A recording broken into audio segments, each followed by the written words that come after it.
ზედაშე ეს სიტყვა ქართულ ღვინოსთან და ქვევთანაა ყველაზე მჭიდროდ დაკავშირებული. მართალია მუხის კასრი, მინისა თუ ლითონის ჭურჭელი ქართულ მეღვინეობაში გვხვდება, მაგრამ როცა ვამბობთ ზედაშეს ღვინო, უპირველესად სწორედ ქვევრი და მასში დაყენებული ღვინო იგულისხმება.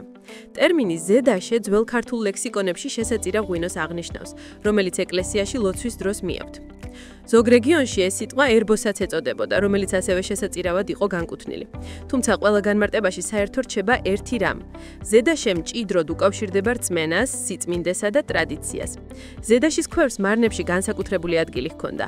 ის უმეტესად განცალკევებულ სიგრინესა და სიმშვიდეში იდგა, რადგან სწორედ აქ მზადდებოდა ღვინო, რომელსაც განსაკუთრებული დანიშნულება ჰქონდა ტაძრისთვის, დღესასწაულისთვის ან ოჯახის შესაწირავად.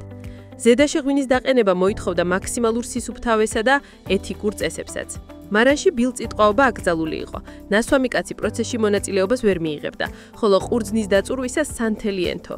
ასეთი ღვინო მზადდებოდა მხოლოდ წითელი ყურძნისგან: საფერავი, თავკვერი, შავკაპიტო და სხვა ადგილობრივი ჯიშები.